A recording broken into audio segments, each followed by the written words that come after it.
Jesus dá uns tapas, né? Mas você parece que faz um ringue com o Espírito Santo, dá um fight na igreja. E amém, o Espírito Santo é a palavra dessa igreja. Amém. A nossa ministração é a seguinte: na igreja tem trigo e joio. Quem é você? Eu já convido os irmãos a abrir comigo lá em Mateus 13, primeiro evangelho. Eu vou tomar água e os irmãos vão glorificando a Deus. Não pergunto tudo. Amém. Glória a Deus. E como eu falei, os irmãos têm que glorificar mais, senão eu me engasgo. Quem achou, diga amém. Quem não achou, misericórdia. Amém. A palavra vai deixar ficando rápida. Amém. Amém. A irmã aí atrás também. Eu tava com a irmã esses dias dela. Ai, eles falam muito rápido, dá pra me relaxar. Não, você tem que conhecer mais a Bíblia, irmã. Amém, então, irmãos. Lá em Mateus 13, vamos ler juntos do 24 ao 30. Uma parábola muito conhecida dos irmãos já, que nos diz assim: Jesus lhes contou outra parábola, dizendo: o reino dos céus é como um homem que semeou boa semente no seu campo. Mas, quando todos dormiram, veio seu inimigo e semeou o joio no meio do trigo e se foi.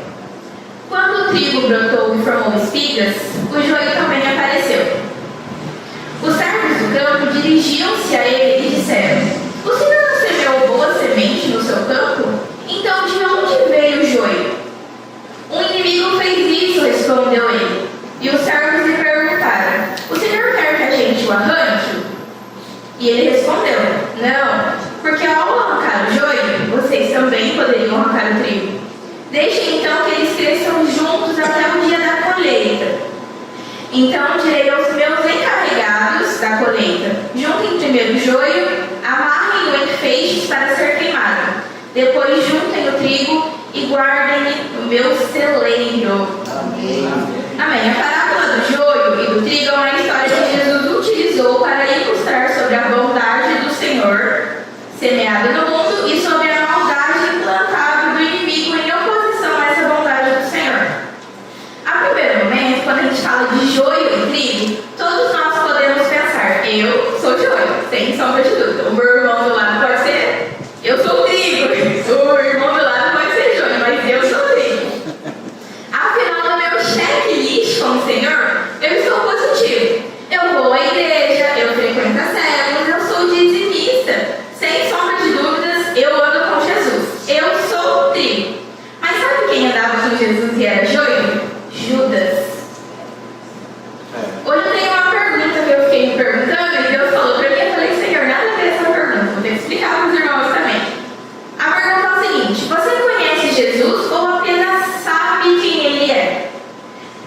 Nós podemos citar inúmeros exemplos de famosos celebridades que nós sabemos quem é, mas nós verdadeiramente não conhecemos. Eu fiz esse teste na célula. Na época eu perguntei para o Guiana. Falei: Guiana, Neymar, fala pra mim sobre Neymar. Ele falou onde jogou, o nome de todas as mulheres, o nome do filho, onde que ele joga, falou um monte de coisa. Falei: tá, mas você conhece Neymar? Não, eu só sei quem ele é. Então a gente pode saber quem é uma pessoa, mas não conhecer ela. Eu vou até perguntar para as meninas sobre uma influenciadora chamada Virgínia.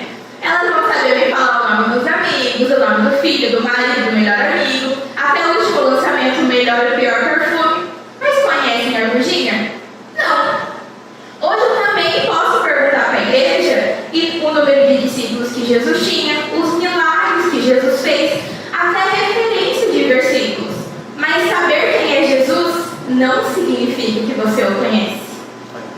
A verdade é que você conhece Jesus de ouvir falar ou conhece Jesus através de uma intimidade com Ele. Agora eu vou convidar vocês a abrir comigo lá em Jó 42:5. Lá no Antigo Testamento agora, irmãos. Um versículo muito conhecido dos irmãos também.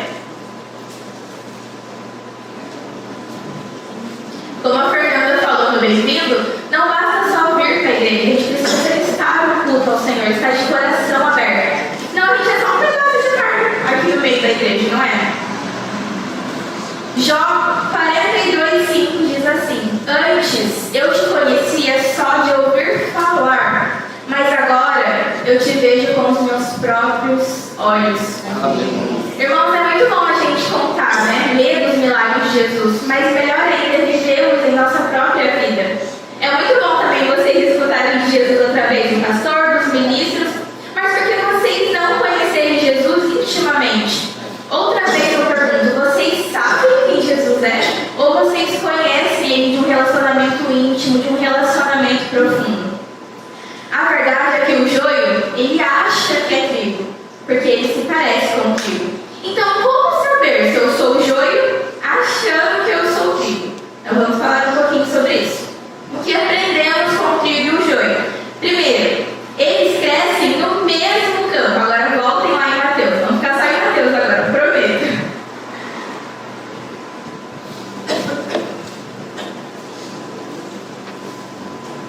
Mateus 13, 24 e 25.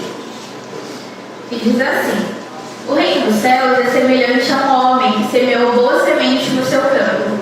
Mas, enquanto os homens dormiam, veio o inimigo e semeou joio no meio do trigo e retirou-se.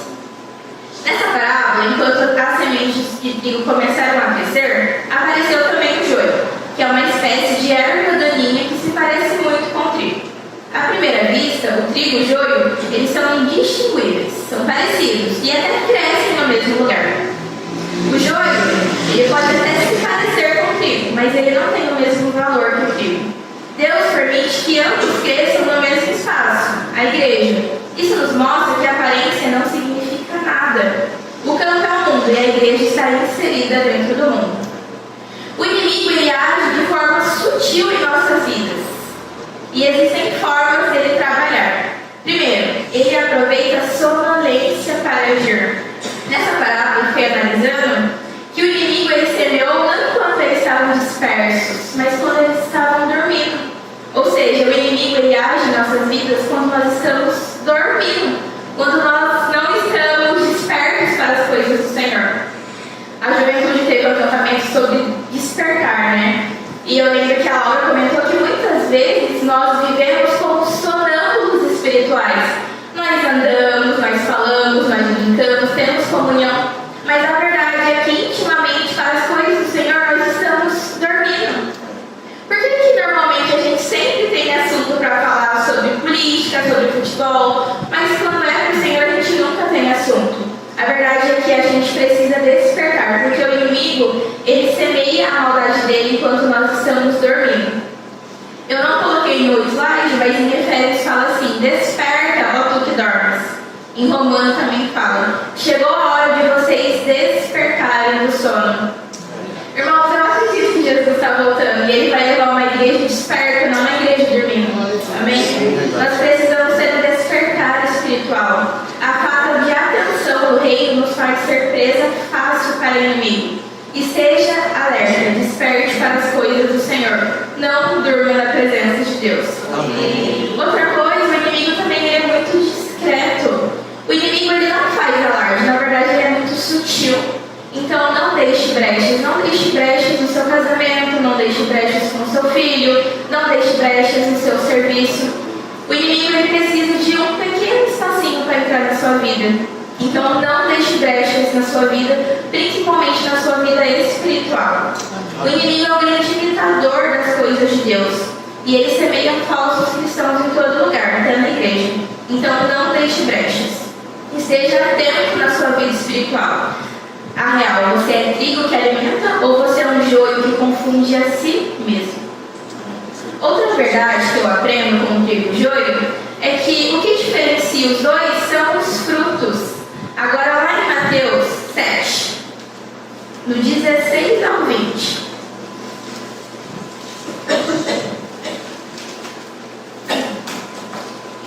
Mateus 7, do 16 ao 20, nos diz assim: pelos seus frutos os conhecerei. Porventura colhem-se uvas dos espinheiros ou figos dos abrolhos? Semelhantemente, toda árvore boa dá frutos bons. Mas a árvore boa não pode dar frutos ruins. Tampouco uma árvore ruim pode dar frutos bons.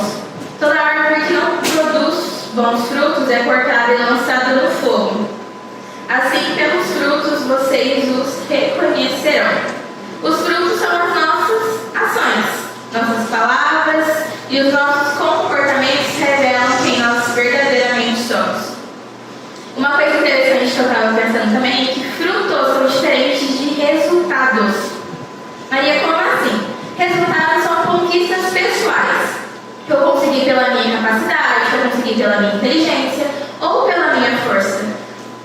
Já os frutos, eles são produzidos através da graça, que é resultado de uma vida de obediência, não é pela minha capacidade. Por exemplo, o que os meus seguidores no Instagram significam para Deus? Nada. Se minha conta bancária está positiva ou negativa nos milhões ou nos milhares? Nada. Se o meu carro é do ano, também não significa nada para Deus. Isso são resultados pessoais. Não estou dizendo que nós não temos que ter sonhos realizados. Devemos sim. Mas as pessoas que só se preocupam com isso estão preocupadas apenas com resultados pessoais que são passageiros e não com frutos duradouros que são eternos. Deus não está preocupado com resultados, mas com frutos. O fruto é aquilo que alimenta. Nessa parábola, Jesus poderia ter usado qualquer exemplo de alimento, mas ele falou do trigo, porque o trigo é o pão. Ele poderia ter falado de uma fruta também é um alimento, não é? Mas a fruta, ela apodrece. O trigo, por outra vez, ele é impermeável, ele é imperecível, perdão. O trigo, ele gera grãos, que é um alimento de valor.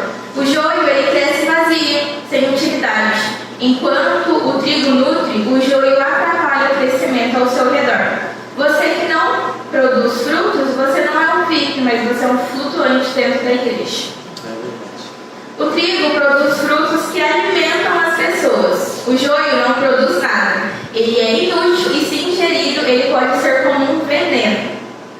O trigo produz amor, alegria e paz. O joio produz ódio, perturbação e confusão. O trigo produz mansidão, domínio próprio e bondade. Irmãos, quando eu falo de mansidão e domínio próprio, é principalmente dentro da nossa casa. Eu sempre vou bater nessa tecla. Eu estava contando para as meninas na célula passada, eu sou uma pessoa muito calma, muito tranquila. Mas tem uma coisa que me tira de sério, não é a coisa, é alguém. É a bênção que o Senhor me deu, né? Que eu falei sim no altar, sem carregar minha cruz. Irmãos, eu amo meu marido, amo demais ele. E eu vou contar rapidinho a situação. Eu tenho que ter muito domínio próprio pra gente não se matar, né? Essa é a verdade, não se matar dentro de casa. O meu Lorde, ele chegou pra mim e falou assim: meu amor, eu tô com muita vontade de comer macarrão. Eu falei, claro, meu rei, se eu pedir uma ordem, eu vou fazer macarrão pra você. Ele tava deitado e eu, como uma boa esposa, fui cozinhar macarrão pra ele. Coloquei comida no prato, fiz a mesa, fez nem meu amor almoçar. Daí ele sentou na mesa, olhou pro prato e falou assim: o que é isso? O que é isso? Eu falei, é o macarrão dele. Não, mas o que é isso vermelho? Falei, é o molho do macarrão dele. Eu não como molho. Daí eu, claro, como uma mulher de provérbios, que sou muito sábia, que é dificular, falei, o problema é seu.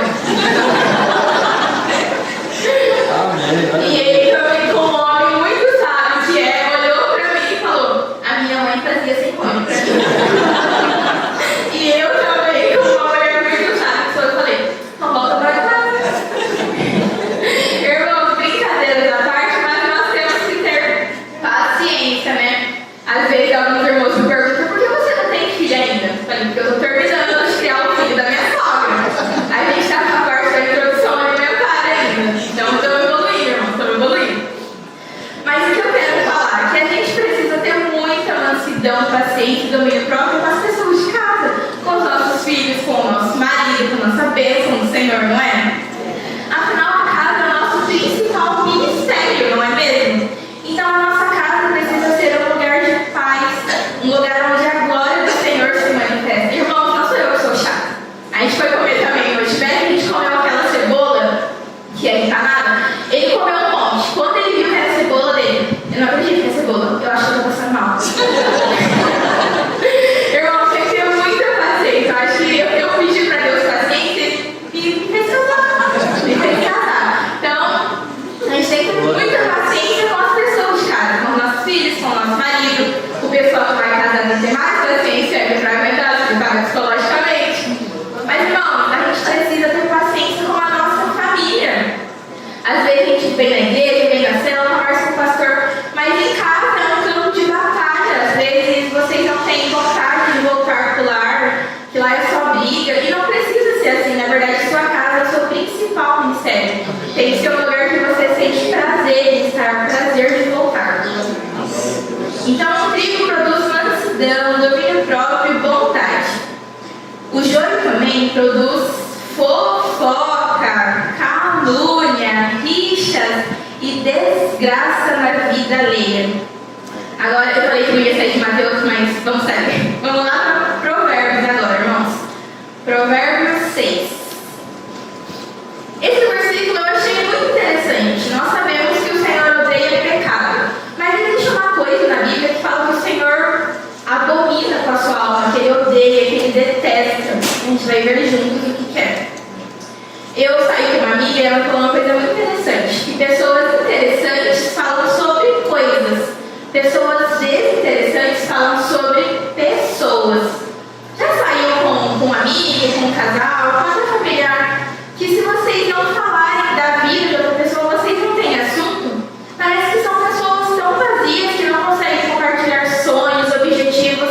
Na verdade, só falar de fofoca. E a verdade é que as pessoas são muito vazias. Elas não têm nada para oferecer. Provérbios 6, 16, 19 fala assim: essas 6 coisas o Senhor odeia, e a 7ª a sua alma abomina, detesta: olhos altivos, língua mentirosa, mãos que derramam sangue inocente, o coração que maquina pensamentos perversos, pés que se apressam a correr para o mal, a testemunha falsa que prefere mentiras, e o que o Senhor odeia com a sua alma, o que semeia contenda entre os irmãos. A verdade é que a pessoa que só faz fofoca, calúnia, rixa e que gosta de causar intriga entre os irmãos, gente, ela é joio, ela não é trigo. Fofoqueiros, caluniadores são joio achando que é trigo. Ah, é gostoso contar fofoca, né, irmãos? Sabe por que é gostoso? Porque é carnal. Quando alguém fala, você não sabe o que aconteceu, você não fala, não me conta, pelo Espírito. O que aconteceu? Me conta. Quem fez isso? Quem fez aquilo? Irmãos, todos nós somos assim.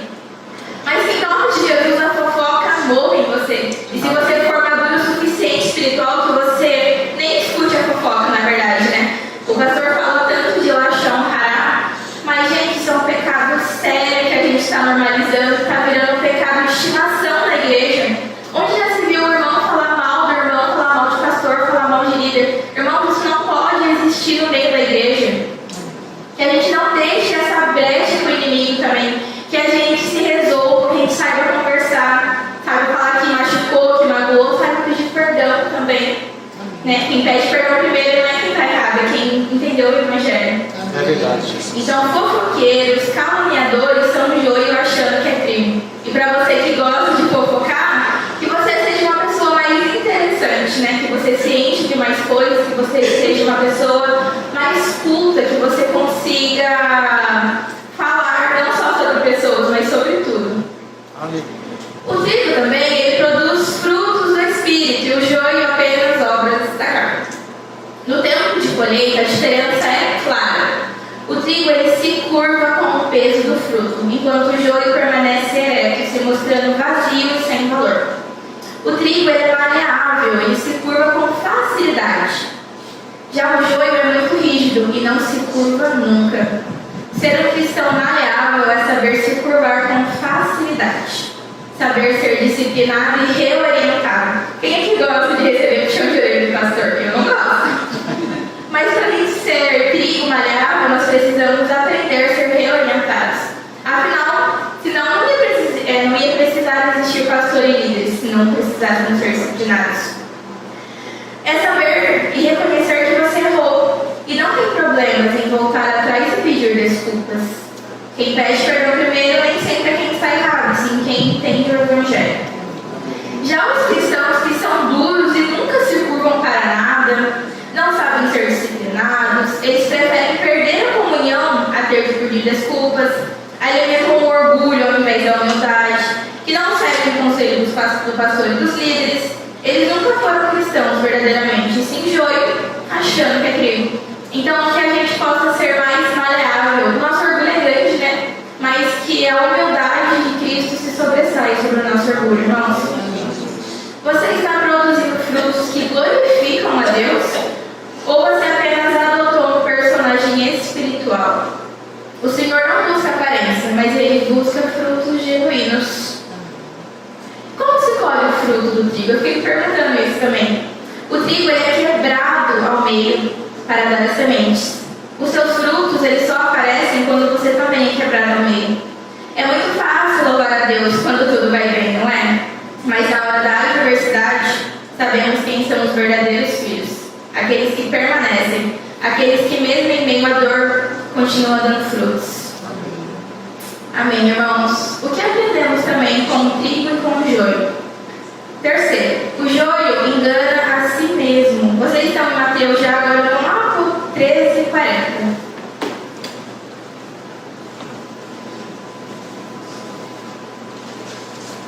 Sabe, né? Glorificar a Deus quando ela vai tomar.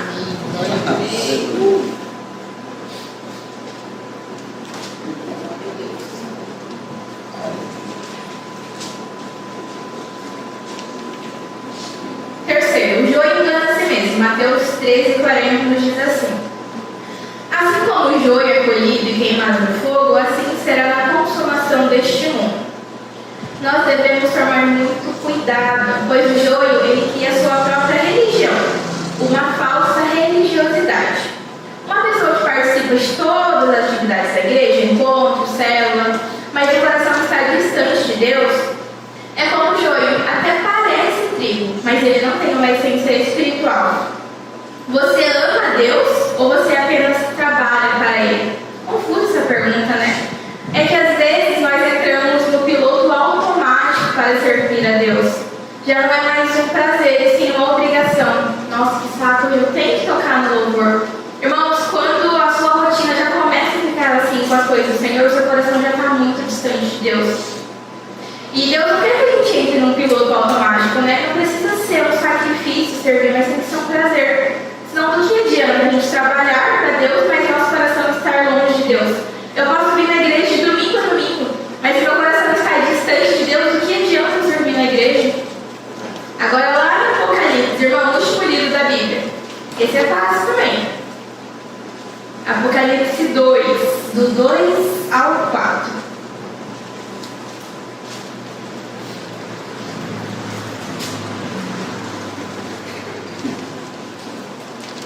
Nos diz assim: eu conheço as suas obras, o seu trabalho árduo e a sua perseverança. Eu sei que você não pode tolerar homens maus, pois há provas que se dizem apóstolos, mas eles não são. E descobriu que eles eram impostores. Vocês têm perseverado e suportado sofrimentos por causa do meu nome, e vocês não têm desfalecido. No entanto, contra vocês eu tenho isso: você abandonou o seu primeiro amor. Aqui na igreja em Éfeso, eles faziam a obra, eles eram esforçados, eram perseverantes. Talvez aos nossos olhos uma igreja perfeita aos olhos do Senhor. Mas ao invés de eles serem elogiados por Jesus, eles foram repreendidos por Ele. Isso porque eles faziam as coisas para o Senhor, mas eles abandonaram o relacionamento com Deus, eles deixaram de lado o primeiro amor. Você pode pregar, pode cantar, pode curar, pode servir, ter cargos e passar horas se dedicando a algo para a igreja. E ainda assim ouvir da boca do próprio Jesus: eu não te conheço. Isso porque conhecer está ligado a relacionamento. Você só consegue acender a chama de amor através de um relacionamento profundo com Ele. Não é assim? Não foi assim com os nossos cônjuges também? A gente precisa, antes de casar, ter um relacionamento, conhecer a pessoa. E a mesma coisa com Jesus também. Não importa o quanto você sabe ou o quanto você consegue, mas na verdade importa quanto tempo você gasta aos pés de Jesus. Quanto tempo você tem gastado aos pés de Jesus? O Evangelho ele não é só um chamado para o serviço, mas ele também é um convite à mesa. A mesa te leva a fazer o serviço por amor e não por obrigação. Jesus nos chama a sentar à mesa, descansar, ouvir sua voz, acender novamente voltar ao primeiro amor. O joio, ele representa aqueles que aparentam ser cristãos, mas eles não têm compromisso com Deus. Aqui na igreja eu estou vendo que está todo mundo com Bíblia, mas e na sua casa? Qual foi a última vez que você pegou uma Bíblia para ler? Na sua casa, sem estar na igreja. Será que você lê Bíblia na sua casa? É muito bom a gente ler Bíblia no celular. Mas, irmãos, o celular distrai a gente. Chega uma mensagem, uma notificação, um negócio de jogo, os irmãos já ficam tentados a abrir. A verdade, a gente se distrai muito fácil, como eu falei no começo. É pegar a Bíblia de papel mesmo, sentar, ler, meditar. Qual foi a última vez que na sua casa você fez isso? Ou você só abre a Bíblia na igreja? Na verdade, só comprou uma Bíblia porque o pastor falou que tinha que trazer. Sem ser na segunda-feira, qual foi a vez que você ficou de joelhos e se derramou na presença de Deus na noite da conquista? Nós temos nossos 20 minutinhos de joelhos, mas e na sua casa? Eu sei que a gente ora deitado no chuveiro, mas ficar de joelhos, se humilhar na presença de Deus, se derramar, falar que sem Deus você não é nada. Sem ser aqui na igreja, qual foi a última vez que você teve um momento íntimo e profundo com Deus? Sem ser no culto de quinta e domingo, qual foi a última vez que você assistiu uma pregação no YouTube? Ou você só tem perdido tempo na Netflix? Sem estar aqui na igreja, qual foi a última vez que você prestou verdadeiramente um culto ao Senhor? Ou você só presta culto ao Senhor na quinta e no domingo? E o resto da semana você está prestando culto a quem? Se não é a Deus, eu sinto te formar. É para outra pessoa. É muito bom os ministros trazerem uma palavra mastigada para a gente, né? Mas melhor ainda é você mesmo ter uma revelação íntima do próprio Jesus. Nós precisamos parar de terceirizar o nosso relacionamento com Deus. O Senhor, ele fala assim através do pastor e dos líderes. Mas o Senhor também quer falar diretamente ao seu coração. Nós queremos resultados de uma vida espiritual, mas nós não temos uma vida espiritual. Por que a gente não tem tempo para Deus e a gente quer passar a eternidade com Ele? Isso não faz sentido, não é? A verdade é que a nossa rotina ela é cansativa. Mas mesmo cansado, a gente não deixa de trabalhar, né? De cumprir nossos objetivos. Mas é justamente a desculpa de estar cansado que a gente deixa de orar, de ler a Bíblia, de vir para a igreja. Então, ore cansado, venha para a igreja cansado. Venha para a igreja quando estiver triste, venha quando estiver sem forças. Venha para a igreja. Não seja um personagem gospel. Não brinque de ser crente, pois o diabo ele não brinca de ser diabo. E certamente Deus ele não brinca de ser Deus. Não basta parecer cristão, nós temos que viver uma fé verdadeira que transforme nosso caráter e nossas atitudes. Agora volta lá em Mateus, irmãos. Deixa eu ver, agora eu vou ficar só em Mateus. Mateus 7, do 22 ao 23.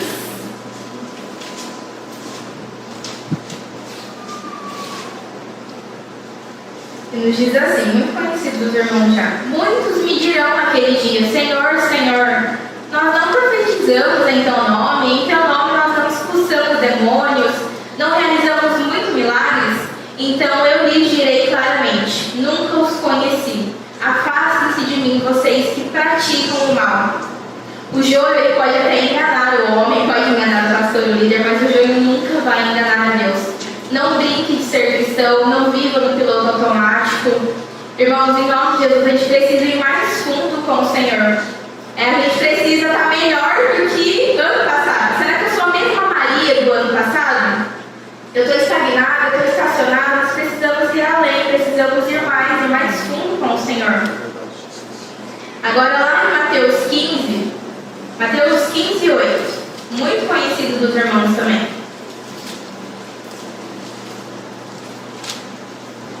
Diz assim, esse povo me honra com os lábios, mas o seu coração está longe de mim. A sua adoração é uma farsa.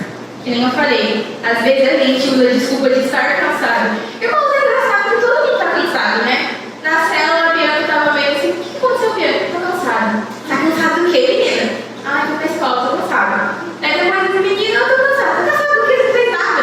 Ai, estou na escola. Daí eu falo para minha mãe, eu estou cansada. Mas cansada do quê, menina? Está todo mundo cansado, gente. Mas que nem eu falei, mesmo cansado, a gente tem obrigação de ir para a escola, de trabalhar. Por que a gente não tem a mesma obrigação de vir para a igreja, né? Mas não, hoje eu estou cansada, hoje eu não vou para a igreja.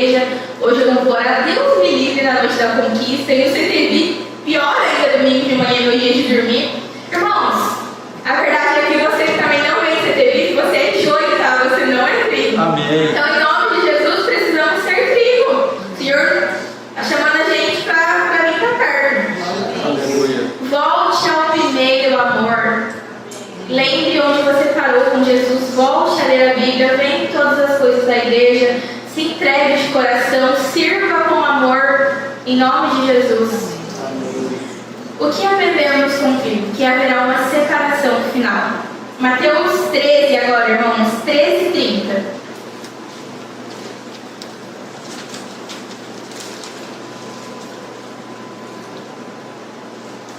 Mateus 13:30 diz assim: Ajuntai primeiro o joio e atai-o em molhos para o queimar, mas o trigo recolhei no meu celeiro.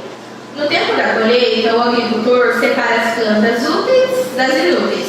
O trigo vai para o celeiro, já o joio é descartado para o fogo. A colheita sabemos que é uma figura do juízo final, onde Deus compensará os justos e condenará os falsos. Sabemos que a volta de Jesus será gloriosa. Para quem é trigo, será um dia de muita alegria, mas para o joio será um dia de muito lamento. De muitas verdades que a Bíblia nos diz, nós podemos declarar com convicção que Jesus nasceu, morreu, ressuscitou e Ele voltará. E Ele está voltando.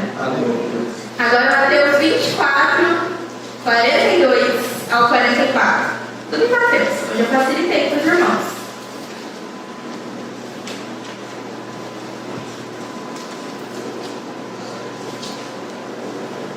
Diz assim: portanto, vigiem, porque vocês não sabem em que dia virá o seu Senhor. Mas entendam isso: se o dono da casa soubesse que hora da noite o ladrão viria, ele ficaria de guarda e não deixaria que a sua casa fosse arrombada.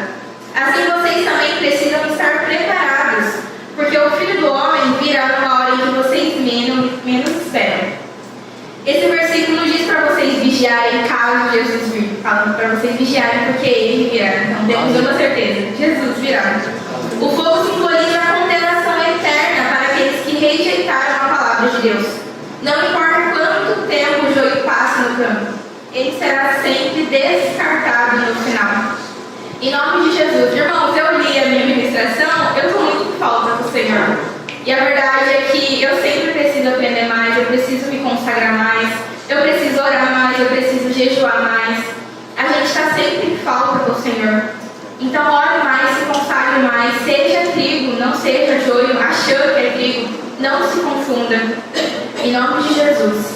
Ainda que o inimigo tenha suas artimanhas para tentar destruir os verdadeiros crentes, semeando seus filhos nesse mundo, a igreja do Senhor deve permanecer fiel, fazendo a diferença. São os frutos que diferenciam o trigo do joio. Lembrando que o joio se preocupa com os resultados pessoais e o trigo com os frutos eternos. Cuidado para não se enganar. Será que você está sendo joio pensando que é trigo? Ser joio é ser estagnado e se acostumar com a zona de conforto. Ser trigo é uma escolha. Então suas escolhas revelam suas atitudes. E suas atitudes mostram se você é trigo ou joio. A igreja do Senhor deve seguir adiante, frutificando, pois o tempo da colheita está muito próximo. Decida despertar e fechar as brechas na sua vida. Decida ser maleável. Decida ter frutos eternos. Decida voltar ao primeiro amor. Decida ser mais íntimo com Jesus. Decida hoje ser trigo. Amém. Em nome de Jesus, falei que eu queria liberar os irmãos, vocês dizer a verdade. Eu desejo que essa palavra tenha encontrado terra fértil no coração de vocês. Que não seja mais uma quinta só, mas que seja a quinta de divisão de águas. Eu creio que a nossa igreja vai subir juntas, porque aqui só vai se encontrar joio no dia da colheita. Trigo